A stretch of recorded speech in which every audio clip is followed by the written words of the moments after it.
Hoy conoceremos la historia detrás de la pregunta que ningún gobierno mexicano ha podido responder en 30 años. ¿Por qué México no puede ganar? No hablamos de un operativo específico. No hablamos de si el Mencho fue o no capturado en Tapalpa. Hablamos de algo más profundo y más incómodo. En los años 90, los hechos violentos relacionados con el crimen organizado rondaban las 350 víctimas por año. Hoy esa cifra es 20 veces mayor. México lo ha intentado todo. Operaciones quirúrgicas con inteligencia estadounidense, guerra abierta con intervención directa del ejército, purgas internas contra la corrupción, estrategias de no confrontación directa. Nada funcionó de forma sostenida. La respuesta no está en quién manda la organización criminal. Está en cómo se construyó el sistema que hace posible que esas organizaciones existan. Y esa historia empieza 70 años antes del CJNG. Empieza con un partido político que gobernó México durante 71 años seguidos. Y con 4 decisiones que nadie tomó pensando en sus consecuencias. Suscríbete y activa las notificaciones. Empezamos. El PRI, la Pax mafiosa, y por qué funcionó durante décadas. El Partido Revolucionario Institucional gobernó México de forma ininterrumpida, desde 1929 hasta el año 2000. 71 años. No como dictadura formal. México tenía elecciones, tenía partidos de oposición, tenía prensa, pero el PRI controlaba todos los mecanismos del Estado con una eficiencia que hacía de las elecciones más un ritual que una competencia real. Y en ese contexto de poder total surgió algo que los académicos describen con un término preciso: la Pax mafiosa. No fue un acuerdo firmado entre presidentes y capos, fue un pacto tácito, local y pragmático que operaba a todos los niveles del gobierno. El crimen organizado distribuía estupefacientes. El Estado lo sabía. Y mientras los grupos criminales mantuvieran sus operaciones sin derramamiento de sangre visible en las calles, el Estado miraba hacia otro lado. El resultado fue paradójico pero documentado. Una época de corrupción masiva con niveles relativamente bajos de violencia. Para entender qué tan profundo llegaba ese pacto, hay que conocer a la Dirección Federal de Seguridad, la DFS. Era el organismo especializado originalmente en combatir guerrillas. El gobierno lo usó para ejecutar el Plan Cóndor, una operación conjunta con Estados Unidos para atacar cultivos ilícitos y detener figuras clave del crimen organizado.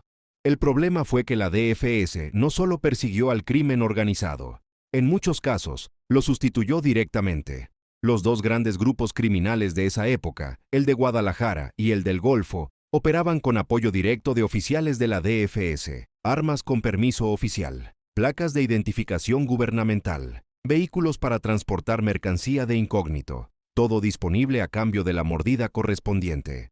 La línea entre el Estado y el crimen organizado era tan delgada que en muchas regiones prácticamente desaparecía.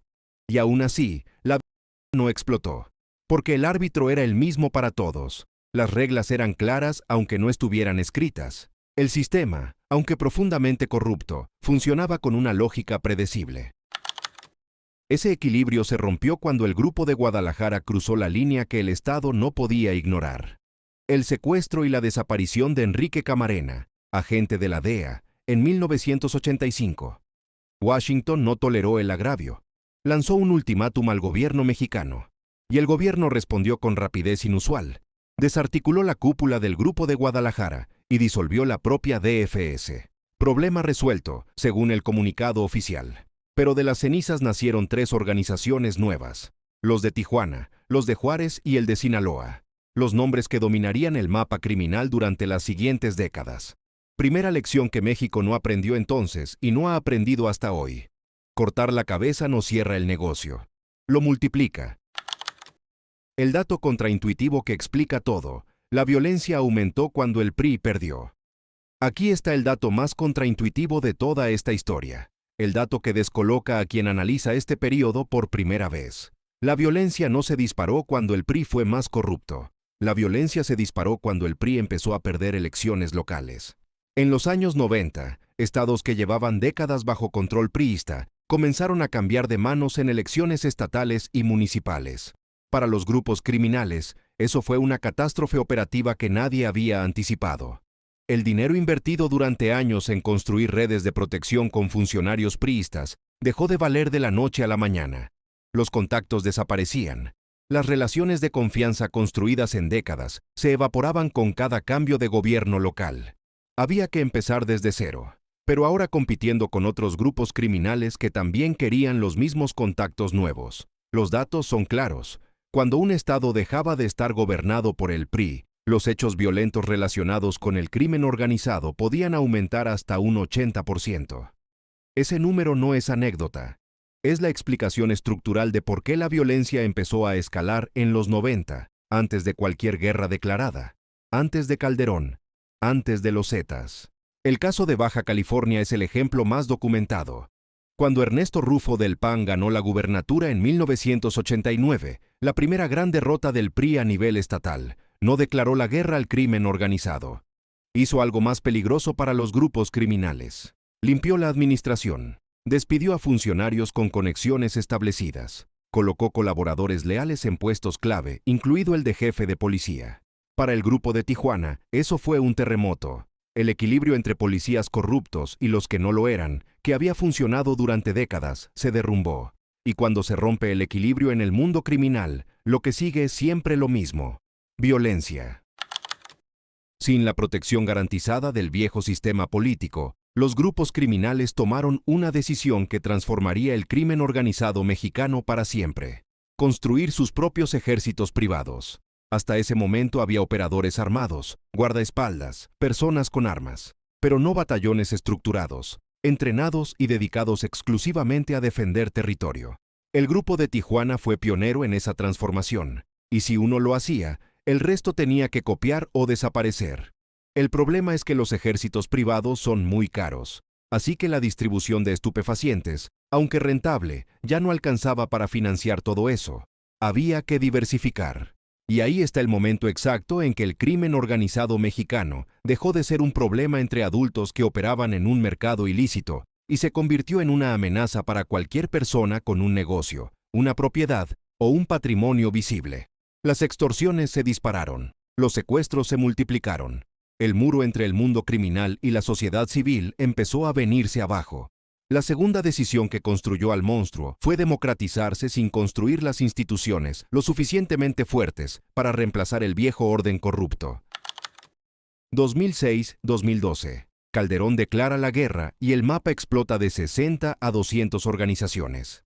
En 2006, Felipe Calderón ganó la presidencia por el margen más estrecho de la historia moderna de México: 0,6% de los votos. Con la legitimidad cuestionada por la mitad del país, necesitaba una causa que unificara a los mexicanos detrás de su gobierno. Movilizó al ejército contra el crimen organizado.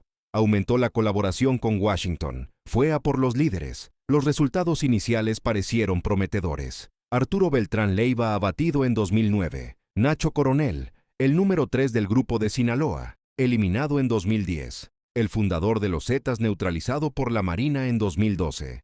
Pero el saldo al final del periodo fue devastador.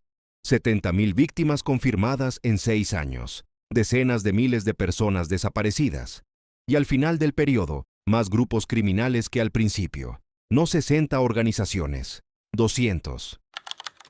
El error central de esa guerra fue asumir que el problema era el líder, que si caía la cabeza, el cuerpo colapsaría, que nadie se atrevería a ocupar el vacío de poder. Pero el crimen organizado mexicano para ese momento ya no era una estructura piramidal donde todo dependía de una persona. Era un ecosistema con múltiples actores, múltiples fuentes de ingresos y múltiples niveles de operación. Cuando se elimina a un líder en un ecosistema, el espacio no queda vacío. Lo ocupa quien tenga más capacidad en ese momento, y la competencia por ese espacio es violenta y prolongada. Cada captura de un líder generaba una guerra sucesoria. Cada guerra sucesoria generaba nuevos grupos. Cada nuevo grupo necesitaba territorio, ingresos y protección. El ciclo se retroalimentaba sin fin visible. Hay otro factor que los análisis oficiales nunca reconocieron con suficiente claridad. La guerra contra el crimen organizado no se libró igual en todos los territorios. Los estados gobernados por el mismo partido que el presidente federal recibieron más recursos, más coordinación y más presencia de fuerzas de seguridad. Los estados gobernados por la oposición recibieron considerablemente menos. En esos territorios, el Estado no combatió al crimen organizado, lo ignoró. y el crimen organizado ocupó el espacio que el Estado dejó libre. Un ejemplo documentado. En Jalisco y Michoacán, dos estados limítrofes con demografía y condiciones similares en esa época, los resultados fueron radicalmente diferentes. En Jalisco, gobernado por el partido del presidente federal, hubo más detenciones, más coordinación y menor afianzamiento de grupos criminales en el territorio. En Michoacán, gobernado por la oposición, el crimen organizado se consolidó, capturó gobiernos locales y sentó las bases del Estado paralelo que este canal ha documentado en otros análisis. La tercera decisión que construyó al monstruo fue declarar una guerra sin estrategia estructural. Una guerra que medía el éxito en líderes capturados, sin entender que cada líder capturado generaba dos nuevos actores compitiendo por su lugar. ¿Cómo el crimen organizado se convirtió en gobierno? ¿Y por qué eso no se deshace con operativos? La guerra de Calderón disparó los costos operativos del crimen organizado. Más personal armado, más armamento, más necesidad de protección ante un Estado que ahora sí los perseguía activamente. Y la distribución de estupefacientes, aunque rentable, ya no alcanzaba para financiar todo eso. La solución que encontraron fue la transformación más profunda de toda esta historia.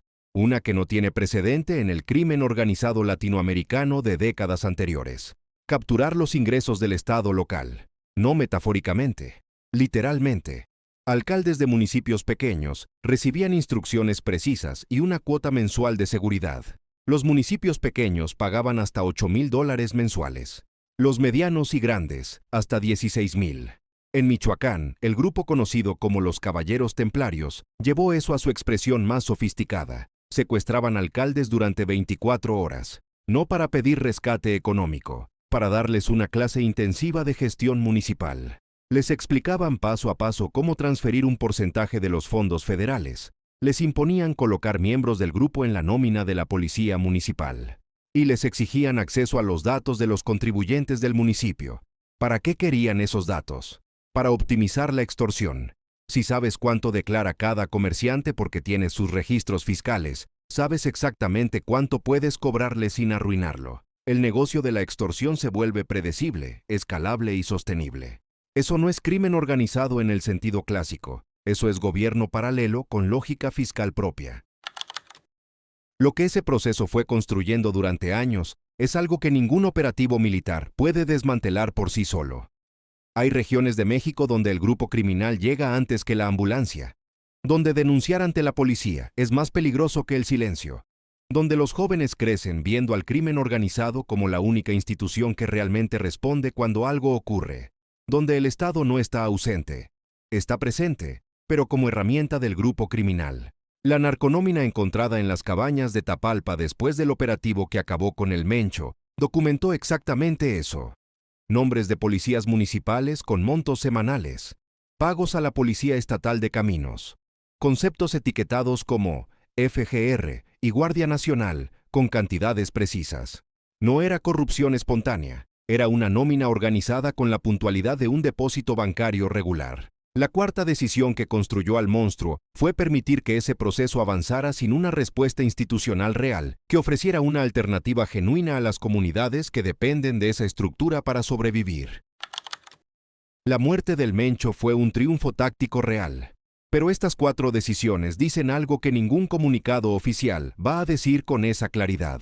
El problema nunca fue el Mencho. El problema es el sistema que lo hizo posible. El pacto que normalizó la corrupción como herramienta de gobierno durante décadas. La democratización que llegó sin instituciones lo suficientemente fuertes para reemplazar ese pacto. La guerra que multiplicó los actores en lugar de reducirlos. Y el Estado paralelo que lleva décadas construyéndose dentro del sistema formal, mientras el Estado real miraba hacia otro lado. Desmantelar eso requiere algo que ningún gobierno mexicano ha demostrado tener en la proporción necesaria. La voluntad real de tocar a las personas con nombre y apellido que se beneficiaron del sistema. No a los operadores en la Sierra de Jalisco, a los abogados, contadores, funcionarios y empresarios que convirtieron el dinero ilícito en activos formales durante décadas. La narconómina encontrada en Tapalpa empezó a responder una parte de esa pregunta. El proceso de Abigail González Valencia en Washington puede responder otra parte más grande. Esas son las historias que este canal va a seguir. Porque la historia detrás del crimen organizado mexicano no termina con la caída de un líder. Termina, sí termina, cuando el sistema que lo produce deja de funcionar, y ese sistema todavía está operando. Si este análisis te dio el contexto que los titulares no dieron, dale al me gusta y compártelo. Suscríbete a la historia detrás del crimen. Aquí ponemos contexto donde solo había nombres. Nos vemos en el siguiente.